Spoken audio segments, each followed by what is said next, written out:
नमस्कार विद्यार्थी मित्रांनो, आज आपण पाठ दुसरा इतिहास लेखन भारतीय परंपरा याचा अभ्यास करणार आहोत. इतिहास लेखन भारतीय परंपरांचा अभ्यास करत असताना आपण प्राचीन काळातील इतिहास लेखन, मध्ययुगीन काळातील इतिहास लेखन या दोन घटकांचा मागच्या तासिकेला अभ्यास केला. यानंतर आपल्याला आधुनिक काळातील इतिहास लेखन या संदर्भाकडे वळायचं आहे. आधुनिक काळातील इतिहास लेखन अर्थातच ब्रिटिश काळातील इतिहास लेखन असा सुद्धा आपण याचा उल्लेख करू शकतो किंवा स्वातंत्र्यपूर्व काळातील इतिहास लेखन असाही या घटकाचा उल्लेख आपण करू शकतो. आधुनिक काळातील इतिहास लेखन आणि ब्रिटिश काळातील इतिहास लेखन 20व्या शतकामध्ये भारतात पुरातत्व विभागाची निर्मिती करण्यात आली आणि ह्या पुरातत्व विभागाचे जे सरसंघचालक होते त्यांचं नाव होतं अलेक्झांडर कनिंगहॅम, ज्यांनी आपल्या भारतीय प्राचीन स्थळांच्या उत्खननाला सुरुवात केली. त्यांच्यावर बौद्ध धर्मीय वेगवेगळ्या घटकांचा प्रचंड प्रभाव होता आणि म्हणून मौर्य काळामध्ये निर्माण झालेली, सम्राट अशोकाच्या काळामध्ये निर्माण झालेली जी बौद्ध धर्मीय स्थळं होती त्या स्थळांच्या अभ्यासाला आणि उत्खननाला त्यांनी सुरुवात केली. उदाहरणार्थ सारनाथ, सांची इथले जे बौद्ध स्तूप आहेत यांचा अभ्यास करून त्यांनी वेगवेगळ्या पुस्तकांचं लेखन केलं आणि भारतीय इतिहास लेखनामध्ये त्यांनी आपला ठसा उमटवण्याचा प्रयत्न केला. त्यात प्राचीन भारतीय भूगोल हे कनिंगहॅम यांचं लिखित एक पुस्तक, अशोकचे लेख, प्राचीन भारतीय नाणी यांसारख्या पुस्तकांच्या अभ्यासातून अलेक्झांडर कनिंगहॅम यांना भारतीय प्राचीन संस्कृत्यांबद्दलचं किती आकर्षण होतं हे आपल्या लक्षात येऊ शकतं. तुम्हाला आठवत असेल की ज्या वेळेस सर जॉन मार्शल हे लाहोर ते मुलतान रेल्वे मार्गाचं, लोह मार्गाचं खोदकाम करत होते, त्यावेळेस त्यांना काही प्राचीन नाणी आणि विटांचे अवशेष मिळाले. साहजिकच त्यांच्या मनामध्ये कुतूहल निर्माण झालं आणि त्या कुतूहलातून भारतीयांच्या प्राचीन संस्कृतीचा उगम त्यांच्या या उत्खननातून पुढे आला, ज्याला आपण हडप्पा आणि मोहेंजोदडो या एकत्र संस्कृतीच्या माध्यमातून हडप्पा संस्कृती असं म्हणतो. याचा अर्थ काय की प्राचीन भारतीय संस्कृती, प्राचीन भारतीय परंपरा या वैभवशाली आहेत हे पाश्चिमात्य इतिहासकारांनी भारतीयांना दाखवून देण्याचा प्रयत्न केला. पण एक गोष्ट लक्षात ठेवा विद्यार्थी मित्रांनो, ज्या ज्या वेळेस ज्या ज्या सत्ता भारतांवर आपलं अधिपत्य गाजवत होत्या त्या वेळेस त्या सत्तांनी आपल्या दृष्टिकोनातनं भारतीय इतिहासाचं लेखन करायला सुरुवात केली. मध्ययुगीन काळात मुघल सत्तेचा भारतावर असलेला प्रभाव आणि त्यामुळे भारतीय इतिहासामध्ये त्यांचं वर्णन आपल्या लक्षात आलं. या आधुनिक काळात ब्रिटिश सत्तेच्या प्रभावामुळे साहजिकच ब्रिटिशांच्या दृष्टिकोनातून भारताचा इतिहास जगाच्या समोर मांडला गेलेला आपल्या लक्षात येऊ शकतो.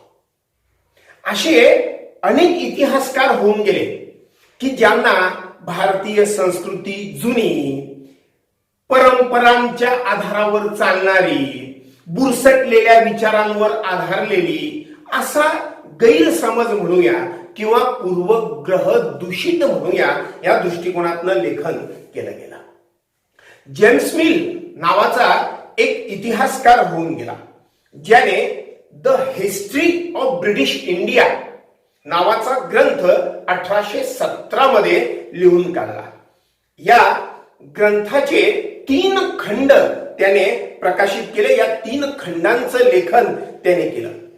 पण विद्यार्थी मित्रांनो, जसं मी मगाशी तुम्हाला सांगितलं की या पाश्चिमात्य इतिहासकारांच्या मतानुसार भारतीय संस्कृती कशी होती, तो पूर्वग्रह दूषित ठेवून त्यांनी इतिहासाचं लेखन केलं. म्हणजेच काय, जेम्स मिलच्या इतिहास लेखनाबद्दल जर आपण बोलायला गेलो तर त्याच्या इतिहास लेखनामध्ये वस्तुनिष्ठ दृष्टिकोनाचा अभाव आपल्याला दिसून येतो. त्याचबरोबर भारतीय संस्कृतीचे जे विविध पैलू आहेत त्या पैलूंबद्दलचा त्याचा दृष्टिकोन हा पूर्वग्रह दूषित आहे. आणि त्यातून त्यांनी मग इतिहासाचं लेखन केलं. आणि विचार करा, जेव्हा एखाद्या सत्तेचं, एखाद्या व्यक्तीचं तुमच्याबद्दलचा, तुमच्या संस्कृतीबद्दलच्या, भाषेबद्दलचा दृष्टिकोन जर का पूर्वग्रह दूषितच असेल तर तो उत्तमरित्या इतिहासाचं लेखन तुमच्या संस्कृतीबद्दल करू शकतो का? तसंच आपल्याला जेम्स मिलच्या बाबतीत म्हणता येईल, ज्याने भारतीय संस्कृती, भाषा, परंपरा, धर्म, रीतिरिवाज, चालीरीती, समाज व्यवस्था यांच्यावर उपरोधक पद्धतीने, टीकात्मक पद्धतीने लेखन केलं. अशाच टीकात्मक इतिहास लेखनामधला दुसरा एक पाश्चिमात्य इतिहासकार आपण अभ्यासू, ज्याचं नाव आहे जेम्स ग्रॅट डफ.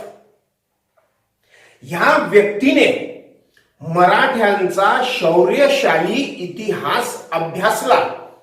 त्याच्या लक्षात आलं की भारतीय इतिहास लेखनामध्ये मराठ्यांच्या साम्राज्यात घडलेल्या घटना यांना खूप महत्वाचं स्थान आहे. आणि म्हणून या जेम्स ग्रॅट डफने a history of the Marathas नावाचा ग्रंथ 3 खंडांमध्ये लिहून काढला. पण विद्यार्थी मित्रांनो, ह्या व्यक्तीने सुद्धा भारतीय संस्कृती आणि भारतीय इतिहास हा निम्न तुच्छ दर्जाचा आहे असाच विचार आपल्या ग्रंथांमध्ये मांडला.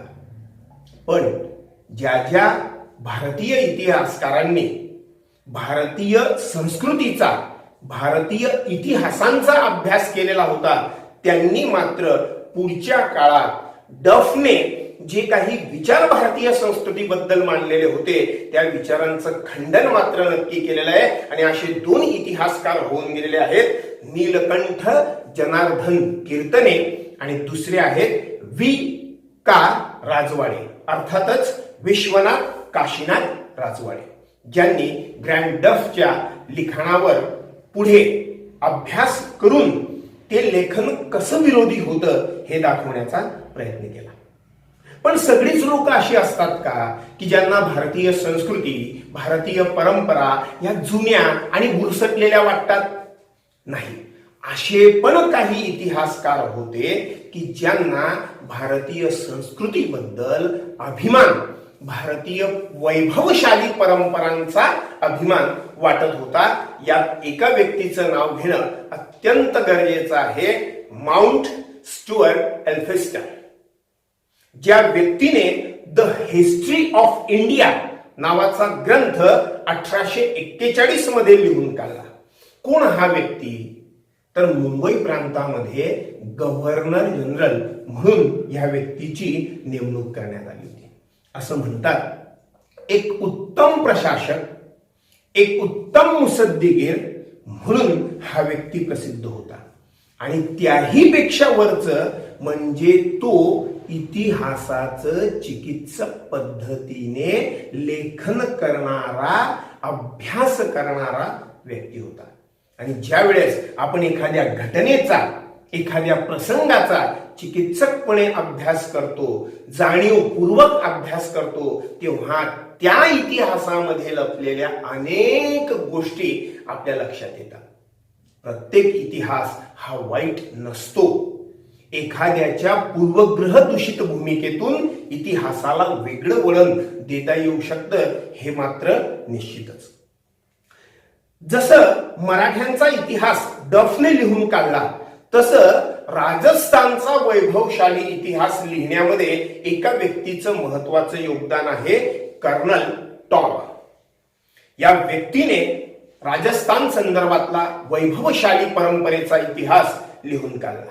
त्यानंतर विल्यम विल्सन हंटर नावाचा व्यक्ती, ज्याने हिंदुस्थानचा द्विखंडात्मक इतिहास लिहून काढला. आणि याच्या इतिहास लेखनामध्ये वृत्ती जर आपण अभ्यासली तर निपक्षपाती दृष्टिकोनातून या हंटरने भारतीय इतिहासाचं लेखन केलेलं आपल्या लक्षात येऊ शकतं. तर असा हा वैभवशाली आधुनिक काळातला आपला इतिहास, जो पाश्चिमात्यांच्या लेखणीतून हळूहळू हळूहळू पुढे यायला लागला. मग प्रश्न आपल्या मनात असा निर्माण होतो की भारतीय इतिहास लेखनाच्या प्रणाली कोणकोणत्या आहेत? भारतीय इतिहास लेखनाच्या प्रणालींचा जेव्हा आपण विचार करतो, तेव्हा आपल्याला असं लक्षात येईल की वसाहतवादी दृष्टिकोनातून लिहिलेलं इतिहास लेखन, प्रांच्यवादी इतिहास लेखन, आणि तिसरं जे आहे ते राष्ट्रवादी इतिहास लेखन. इतिहास लेखनाच्या ह्या विविध प्रणाली आहेत. त्यातली पहिली प्रणाली मी तुम्हाला सांगतोय, वसाहतवादी इतिहास लेखन. वसाहतवादी इतिहास लेखन म्हणजे काय, असा विचार साहजिकच तुमच्या मनामध्ये येणं गरजेचं आहे. वसाहतवाद म्हणजे काय हे आपण 8वी 7व्या वर्गामध्ये अभ्यासलेलं आहे की जेव्हा एखादी सत्ता आपल्या लष्कराच्या किंवा आर्थिक बळावर एखाद्या दुसऱ्या देशावर आपलं अधिपत्य निर्माण करते आणि तिथल्या जनतेचं, तिथल्या व्यवस्थेचं ती शोषण करायला लागते, हा विचार म्हणजे वसाहतवाद.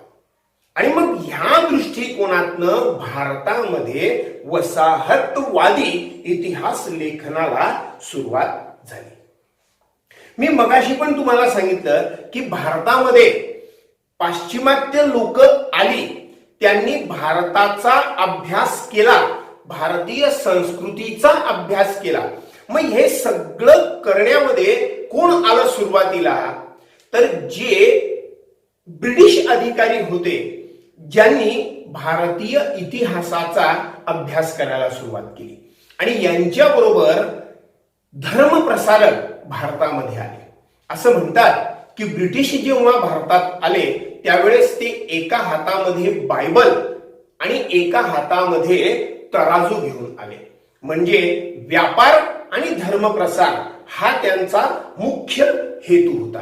आणि त्यामुळे साहजिकच जर भारतीयांवर आपला वचक निर्माण करायचा आहे तर भारतीय संस्कृती, भारतीय परंपरा आणि भारतीय इतिहास कसा बुरसटलेला आहे, कसा जुन्या विचारांचा आहे, या इतिहासामधनं नवीन काहीच जन्माला येऊ शकत नाही, असा विचार निर्माण करणं स्वाभाविक होतं.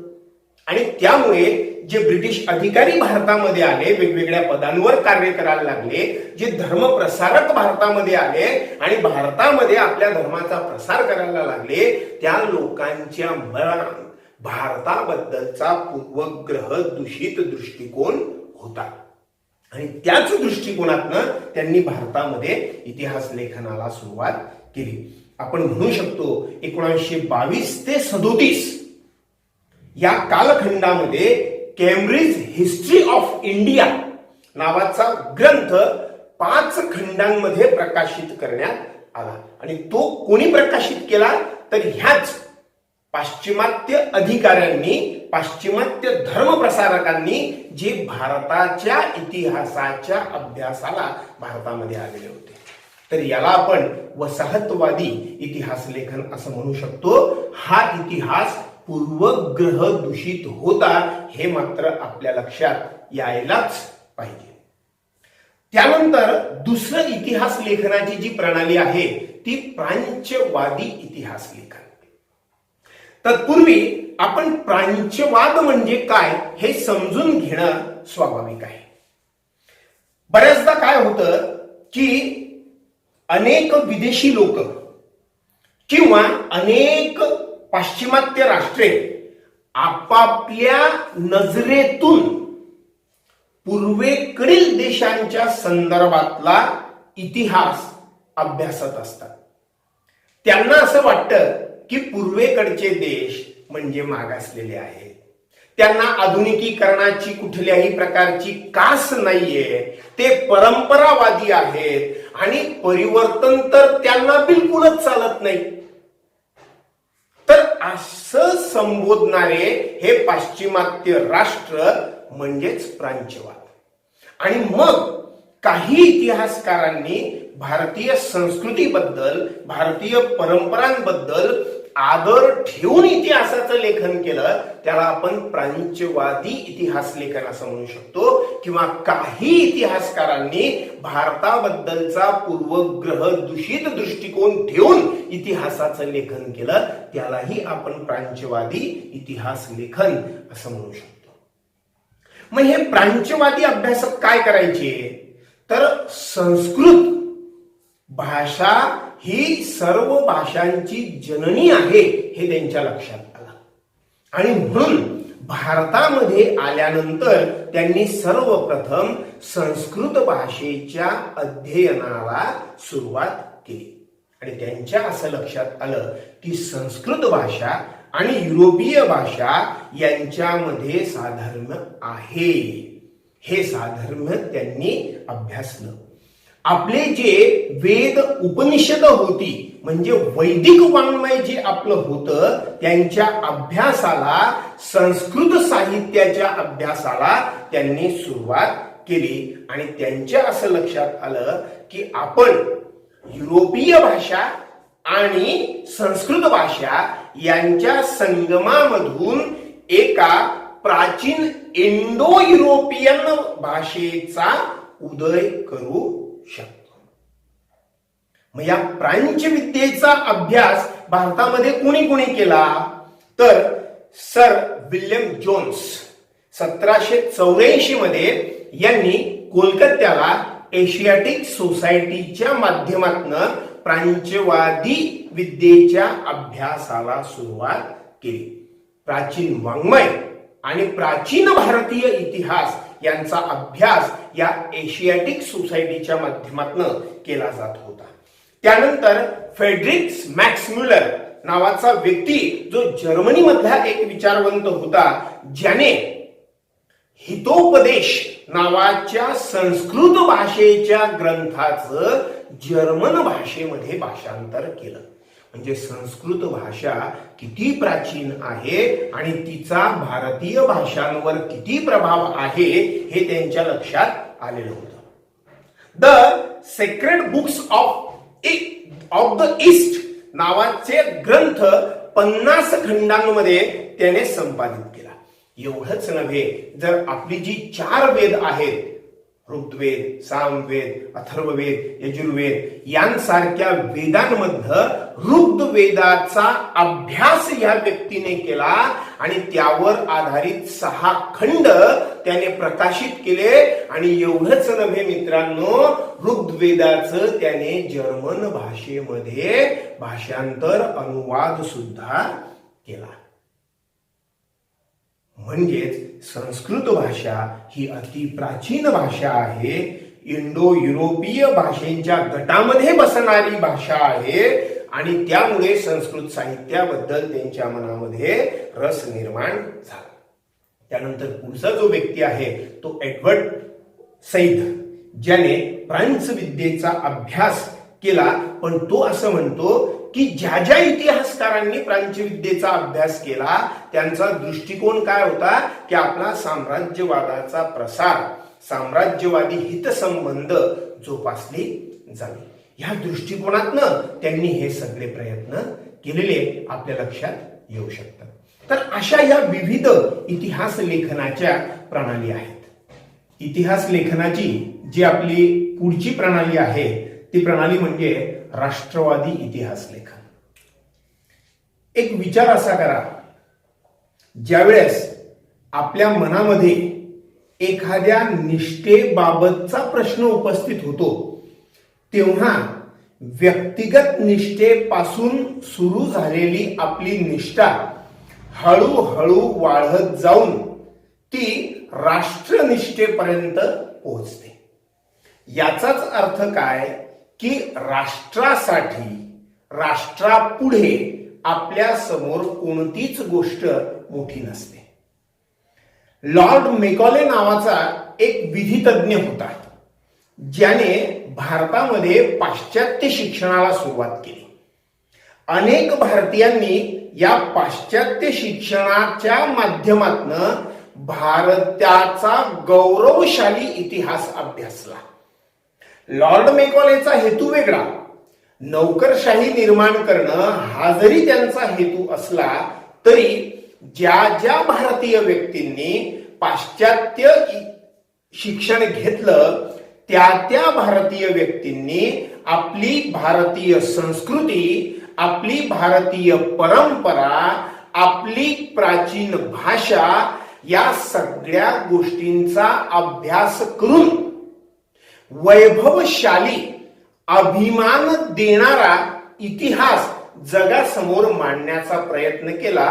तो इतिहास म्हणजे राष्ट्रवादी इतिहास लेखन.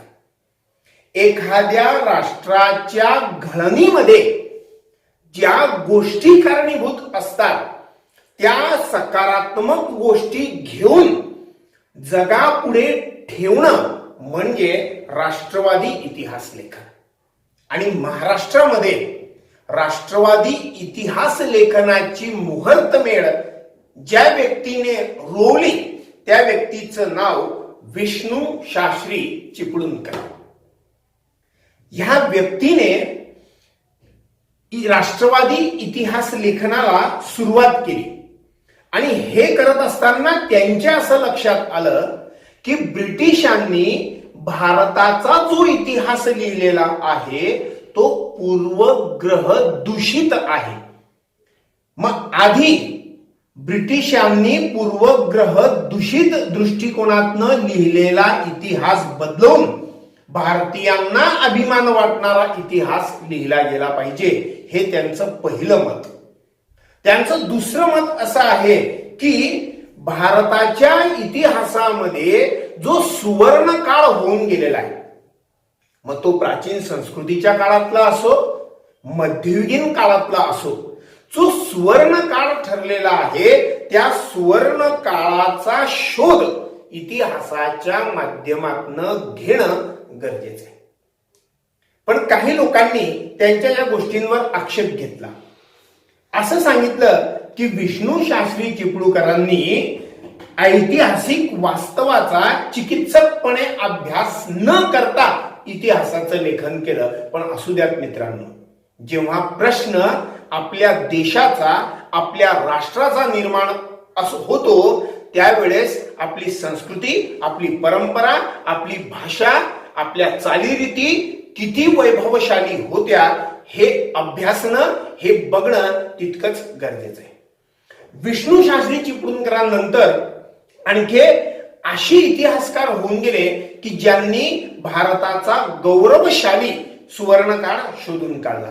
त्यांच्यामध्ये प्रथम नाव घेतलं जाईल महादेव गोविंद रानडे, ज्यांनी the rise of the Maratha power, the rise of the Maratha power नावाचा ग्रंथ लिहिला की ज्या ग्रंथाच्या माध्यमातून मराठी सत्तेचा महाराष्ट्रामध्ये झालेला उदय, त्यांनी केलेली प्रगती, त्यांनी केलेलं इतिहासाचं गौरवशाली काम, सामाजिक, सांस्कृतिक आणि धार्मिक या क्षेत्रांमध्ये मराठाच्या सत्तेच्या काळात झालेले बदल हे महादेव गोविंद रानडे यांनी या आपल्या ग्रंथामध्ये लिहून काढले.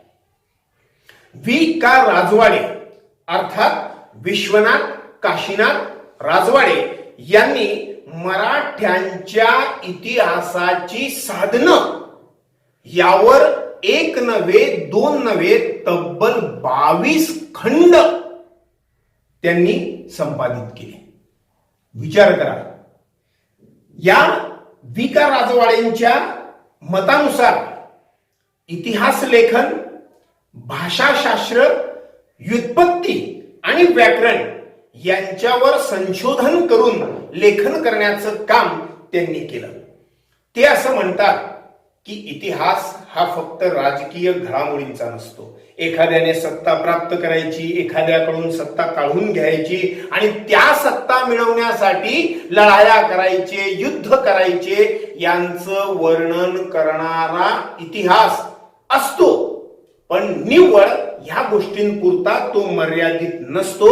तर भूतकाळात जो बदल समाजात झालेला आहे त्या समाजातील सर्वांगीण बदलाचा अभ्यास इतिहासाच्या माध्यमातून झाला पाहिजे असं V.K. राजवाडे यांचं म्हणणं आहे. आणि ते असं म्हणतात की कल्पनेच्या आधारावर इतिहासाचं लेखन करता कामा नये. जोपर्यंत आपण मूळ दस्तऐवज, कागदपत्र यांचा चिकित्सकपणे अभ्यास करून इतिहासाचं लेखन करत नाही तोपर्यंत त्या इतिहासाला महत्व प्राप्त होत नाही. म्हणून ते असं म्हणतात की मानवाचा इतिहास जर तुम्हाला अभ्यासायचा असेल तर तो कोणत्या काळात घडला, कोणत्या ठिकाणी घडला याचा अभ्यास करणं गरजेचं आहे. म्हणजे एखादी घटना, एखादा प्रसंग ज्यावेळेस आपण वर्णन करतो त्या घटनेचं, त्या प्रसंगाचं, तेव्हा त्याचं अंतिम चित्रण याचा अर्थ काय? परिष्कार. या अंतिम चित्रणाच्या वेळी स्थळ आणि काळ हे सुद्धा आपल्याला दाखवावे लागतात. म्हणजे इतिहास लेखन करताना ते असं म्हणतात की 3 गोष्टींकडे लक्ष द्या. पहिली गोष्ट काळ, कोणत्या काळात तो घडला, त्यावेळीची परिस्थिती कशी होती. दुसरा घटक स्थळ, कोणत्या ठिकाणी ते घडलं. आणि तिसरा घटक म्हणजे व्यक्ती, कारण त्या काळात, त्या स्थळात, त्या व्यक्तीने ज्या काही गोष्टी केल्या त्या गोष्टी एकत्रित करूनच आपण इतिहासाचं लेखन करू शकतो. यांच्याबरोबर राष्ट्रवादी इतिहास लेखनामध्ये आणखीन काही इतिहासकार होऊन गेलेले आहेत. जसं रामकृष्ण गोपाळ भांडारकर, विनायक दामोदर सावरकर 1857 चे स्वातंत्र्य समर नावाचा राष्ट्रवादी इतिहास लेखनाचा उत्कृष्ट नमुना असलेलं हे पुस्तक आहे की ज्यामुळे पुढील काळात प्रादेशिक इतिहास लेखनाला सुद्धा चालना मिळालेली आहे. त्यांच्यानंतर राजेंद्रलाल मिश्र असतील, रमेशचंद्र मुजुमदार असतील, काशीप्रसाद जयस्वाल, राधा कुमुद मुखर्जी, भगवानलाल इंद्रजी, वासुदेव विष्णू मिराशी आणि अनंत सदाशिव आळतेकर हे असे इतिहासकार आहेत ज्यांनी राष्ट्रवादी इतिहास लेखनामध्ये आपलं योगदान दिलेलं आहे आणि ज्यांचा नावाचा आजही आपल्याला आदर आहे. आजही आपण त्यांनी भोगलेल्या 2 काळ्या पाण्याच्या शिक्षा आठवल्यावर आपल्या अंगातलं रक्त सळसळतं आणि डोळ्यात अश्रूंऐवजी तीव्रता निर्माण होते. अशी व्यक्ती म्हणजे विनायक दामोदर सावरकर, अर्थातच स्वातंत्र्यवीर सावरकर यांनी the Indian war of independence 1857 म्हणजेच 1857चे स्वातंत्र्य समर नावाचा ग्रंथ त्यांनी लिहून काढला, जो राष्ट्रवादी इतिहास लेखनाचा उत्कृष्ट नमुना म्हणून बघितला जातो. त्यांच्या या राष्ट्रवादी इतिहास लेखनामुळे समाजात काय बदल झाला, तर जी खितपत पडलेली लोक होती त्यांच्यामध्ये नवचेतना निर्माण झाली आणि त्यांनी स्वतःला भारतीय स्वातंत्र्य संग्रामामध्ये झोकून दिलं.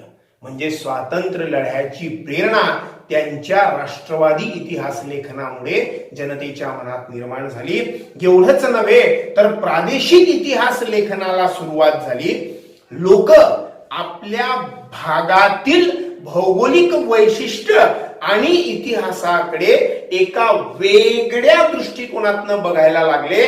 जे पूर्वग्रह दूषित ब्रिटिशांनी केलेला इतिहास होता, तो इतिहास विसरून लोक एक वैभवशाली इतिहासाच्या अभ्यासाला सुरुवात करायला लागले. म्हणजेच राष्ट्रवादी इतिहास लेखनाबरोबर प्रादेशिक इतिहास लेखनाला सुद्धा सुरुवात झाली आणि त्यातूनच नवचेतनेने प्रेरलेला हा व्यक्ती स्वातंत्र्य संग्रामामध्ये स्वतःला झोकून द्यायला लागला. तर अशा ह्या विविध इतिहास लेखनाच्या प्रणाली आपण आतापर्यंत अभ्यासून घेतल्या. मला वाटतं नक्कीच तुम्हाला इथपर्यंत समजलेलं असेल. यापुढील भाग आपण पुढच्या व्हिडिओमध्ये